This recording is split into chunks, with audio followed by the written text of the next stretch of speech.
آئیے میں آپ کو بتاؤں، ممکن ہے کہ میری آج کی گفتگو گھروں میں بیٹھی ہوئی خواتین بھی سن رہی ہوں، یا ممکن ہے کہ آپ سن کر اپنے گھر جا کر اپنی بیوی کو یہ گفتگو سنا سکیں۔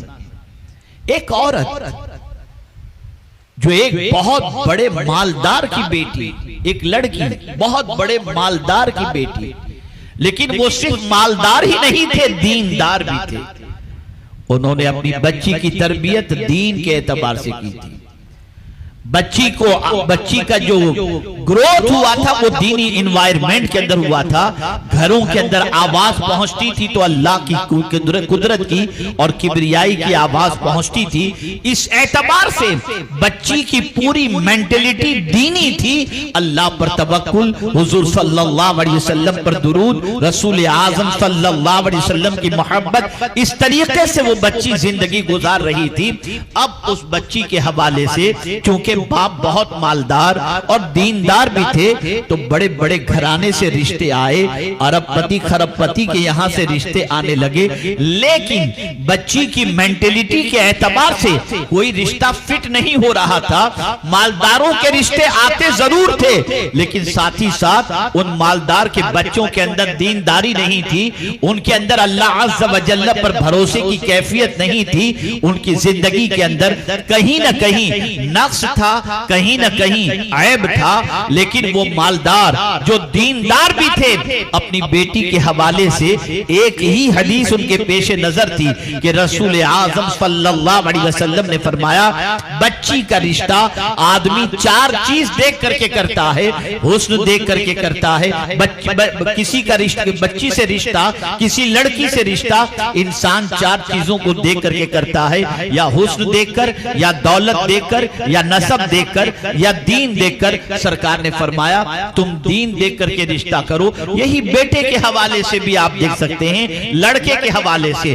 اب وہ مالدار دیندار جب اپنی بیٹی کے حوالے سے مالداروں کے رشتے آئے، ان میں دین تلاش کرنے کی کوشش کی تو لڑکوں میں دینی رمق اتنی پائی نہیں گئی۔ بہرحال وہ مسجد کے نمازی تھے، پابندی سے نماز ادا کرتے تھے۔ وہ مسجد میں ایک نوجوان کو جو غریب تھا لیکن اس کی زندگی سے وہ واقف تھے، وہ اللہ کا تقوی شعار بندہ تھا، وہ عبادت گزار بندہ تھا، وہ مصطفیٰ جان رحمت کا عاشق بندہ تھا۔ ایک دن اپنی بیٹی سے کہتے ہیں، بیٹی یہ لڑکا مجھے جچ تو رہا ہے لیکن ہے غریب بیٹا، کھانے پینے کے بھی لالے ہیں اس کے گھر کے اندر، ایک دن کماتا ہے ایک دن کھاتا ہے، اس کے یہاں کوئی اتنی آسائش کی چیز نہیں جتنی تیرے باپ کے یہاں تجھے آسائش مل رہی ہے، لیکن بیٹی ایک بات ضرور ہے کہ حرام کا لقمہ کبھی نہیں کھلائے گا، کبھی تجھے اللہ سے غافل نہیں ہونے دے گا، کبھی مصطفیٰ پیارے سے غافل ہونے نہیں دے گا۔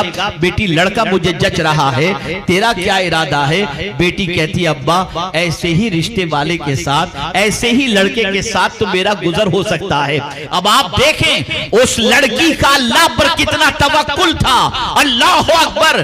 اس لڑکے سے اس لڑکی کے باپ نے بات کی، بیٹے میں اپنی بیٹی کو تیرے حوالے کرنا چاہتا ہوں، تو اس سے نکاح کرانا چاہتا ہوں، تیرا کیا ارادہ ہے؟ وہ تعجب میں پڑ گیا، کہا حضور آپ اپنی بیٹی میرے حوالے کریں گے، میرے عقد میں دیں گے؟ میرے پاس تو نہ سرمایہ ہے، نہ میرے پاس کوئی عالی شان مکان ہے، میں آپ کی بچی کو آسائش کے ساتھ رکھ بھی نہیں سکتا، اور جو آپ گھروں کے اندر گھر کے اندر دے رہے ہیں وہ ساری چیزیں بھی نہیں دے سکتا۔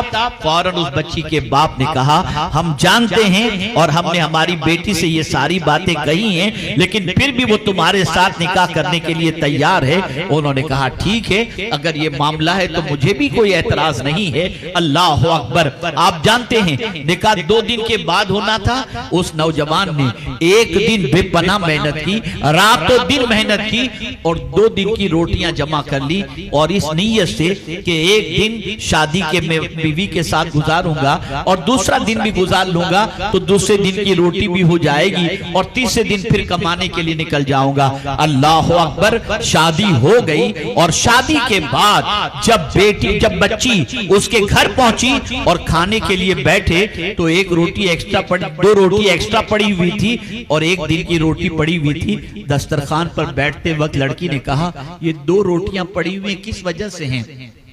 اس نوجوان نے کہا تیری میری آج شادی ہونے والی تھی، میں نے ایک دن کا ایکسٹرا جمع کر کے رکھ لیا تھا تاکہ دوسرے دن میں تیرے ساتھ وقت بتاؤں اور کمانے کے لیے نہ جاؤں اور یہ روٹی دوسرے دن کے لیے کافی ہو جائے۔ لڑکی نے برجستہ کہا اے میرے سرتاج میں تمہارے ساتھ زندگی نہیں گزار سکتی۔ اس نے کہا مجھے پہلے ہی معلوم تھا کہ تو میرے ساتھ زندگی نہیں گزار سکے گی، بڑے باپ کی بیٹی ہے، بڑے گھرانے میں رہنے والی بیٹی ہے، نازوں سے پلی ہوئی بیٹی ہے۔ لڑکی نے کہا اس لیے نہیں بلکہ اس لیے میں کہہ رہی ہوں کہ جو خدا آج روٹی دے رہا ہے کیا وہ کل نہیں دے گا؟ تم نے کل کا آج جمع کر کے رکھا ہے، تمہارا توکل اگر خدا سے اتنا کمزور ہے تو میں تمہارے ساتھ زندگی کیسے گزار سکتی ہوں؟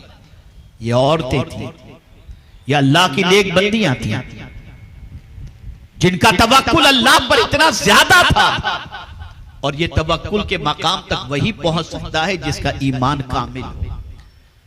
مطلب یہ نہیں ہے کہ آپ 2 4 6 8 سال کا اپنے گھر میں جمع کر کے نہ رکھیں، مراد یہ نہیں ہے، لیکن جب مرتبے بڑے ہوتے ہیں اور تعلق جب خدا سے اسٹرانگ ہو جاتا ہے تو سوچ اتنی پختہ بن جایا کرتی ہے، اور جب تعلق کمزور ہو جائے تو اربوں روپیہ ہونے کے بعد بھی ہمیں کل کی فکر ستاتی نظر آتی ہے۔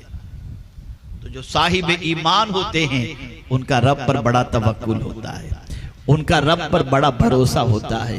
اللہ اکبر، میرے پیارے آقا صلی اللہ تعالی علیہ وسلم کے پیارے دیوانوں، اور قرآن کہتا ہے، دیکھیں توجہ چاہوں گا، ہم کس پر بھروسہ کرتے ہیں؟ ایک انسان پر کر لیتے ہیں، اور بھروسے کے بعد وہ انسان اگر ہماری مدد نہیں کرتا تو ہمارا بھروسہ اس سے ٹوٹ جاتا ہے۔ اب میں آپ کو بتاؤں، بہت غور سے سنیے گا اور سمجھنے کی کوشش کیجئے گا۔ ایک انسان جو سوشل ورکر ہے، جو ہر پریشانی میں مدد کرنے والا ہے، ہر دکھ کے اندر کھڑا رہنے والا ہے، یا رشتہ داروں کے اندر کوئی ایسا شخص بھی ہوتا ہے جو اپنے رشتہ داروں کی مدد کے لیے ہمیشہ تیار رہتا ہے۔ اے رسول اعظم صلی اللہ علیہ وسلم کے دیوانوں، انسان یہ سوچتا ہے یار اس سے تعلق بنا کے رکھو، یہ ہمیشہ کام آتا ہے۔ اب آپ سوچیں، ایک بار ایک انسان کو کام آ گیا، پیسے کی ضرورت پڑ گئی، اور اس نے سوچا وہ ہے نا، میں جب بھی مانگا ہوں اس نے مدد کیا، آج بھی میں مانگوں گا تو مدد کرے گا۔ اسی سوچ کے ساتھ وہ جب اس کی طرف توجہ کر دیتا ہے، اس پر بھروسہ کر بیٹھتا ہے کہ وہ مجھے دے گا، کبھی اس نے انکار نہیں کیا، اور اس کانفیڈنس پر وہ جب اس کے پاس پہنچتا ہے تو پہنچنے سے پہلے ہی وہ مدد کرنے والا اس دنیا سے چلا جاتا ہے، انتقال کر جاتا ہے۔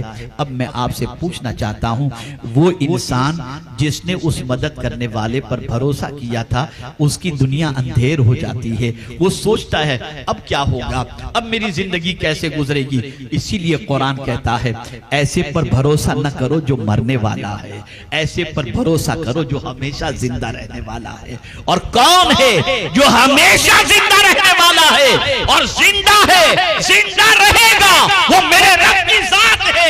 اسی لیے قرآن نے کہا وَتَوَكَّلَ عَلَى الْحَيِّ الَّذِي لَا يَمُوتُ، اس رب پر بھروسہ کرو جو ہمیشہ زندہ رہنے والا ہے، کبھی مرنے والا ہے۔ مومن اللہ پر بھروسہ کرتا ہے، اور پھر اللہ فرماتا ہے وَمَن يَتَوَكَّلْ عَلَى اللَّهِ فَهُوَ حَسْبُهُ، جو اللہ پر بھروسہ کر لے اللہ اس کے لیے کافی ہے۔ اے رسول اعظم صلی اللہ علیہ وسلم کے دیوانوں، جو مومن ہوتا ہے وہ اپنے رب پر کامل بھروسہ کرتا ہے، اللہ پر بھروسہ کرتا ہے، کامل بھروسہ کرتا ہے۔ رسول اعظم صلی اللہ علیہ وسلم کے دیوانوں، یہاں قرآن نے اس تیسری صفت کا ذکر کیا، جو مومن ہوتا ہے، کامل مومن ہوتا ہے، اس کے سامنے اللہ کا ذکر کیا جائے وہ کانپنے لگتا ہے، اس کے سامنے قرآن کی آیت تلاوت کی جائے ایمان جوش مارنے لگتا ہے، اور وہ اللہ پر بھروسہ کرتا ہے۔ اب چوتھی صفت قرآن بیان کرتا ہے الذین یقیمون الصلاۃ، وہ نماز قائم کرنے والا ہوتا ہے۔ اللہ اکبر، یہ نہیں کہا گیا کہ پڑھنے والا ہوتا ہے، یہ کہا گیا کہ قائم کرنے والا ہوتا ہے۔ مجھ سے فجر نہیں پڑھی جاتی، مولانا دعا کریں، یہ پڑھنے والا تو تو کہلائے گا، قائم کرنے والا نہیں کہلائے گا۔ قائم کرنے والا وہ ہے جو مستقل نماز پڑھتا ہے، جو پابندی سے 5 وقت ادا کرتا ہے، اور صرف ادا ہی نہیں کرتا بلکہ سارے شرائط کا لحاظ رکھتا ہے، سارے مسائل کا لحاظ رکھتا ہے، اس طریقے سے وہ نماز ادا کرتا ہے۔ یہ نماز قائم کرنا ہوا۔ میرے پیارے آقا صلی اللہ علیہ وسلم کے پیارے دیوانوں، یہی وجہ ہے کہ مولا علی نے نماز قائم کی تھی، اس لیے پیر سے تیر نکالا گیا تو پتہ نہیں چلا۔ ہم نماز پڑھتے ہیں، حساب کر لیتے ہیں، اور وہ نماز پڑھتے تھے تو ان کی نماز ان کی معراج ہوا کرتی تھی، وہ زمین پر کھڑے ہوتے تھے، نگاہیں عرش اعظم پر لگی ہوئی ہوا کرتی تھی۔ لیکن ہمارا حال بالکل برعکس ہے، ہماری نماز بس ایسی ہی ہے۔ اور آپ کو میں بتاؤں، نماز کی تاثیر ہماری زندگی میں اگر نظر نہیں آتی تو نماز کا قصور نہیں ہے، یہ نماز صحیح طور پر قائم نہ کرنے کی وجہ سے ہماری زندگی میں نماز کا اثر نظر نہیں آتا۔ قرآن کہتا ہے ان الصلاۃ تنہی عن الفحشاء والمنکر، کہ بے شک نماز بے حیائی اور بری باتوں سے روکتی ہے۔ اگر آج ہم نماز پڑھنے کے بعد بھی، 5 وقت کی نماز پڑھ کر کے بھی اور تہجد پڑھ کے بھی اگر رات کی تاریکی میں گندی چیزیں دیکھ رہے ہوں تو سمجھ لینا ہم پڑھنے والے تو ہیں، قائم کرنے والے نہیں ہیں۔ اور کامل مومن جو ہوتے ہیں وہ نماز پڑھنے والے نہیں ہوتے، وہ نماز قائم کرنے والے ہوتے ہیں۔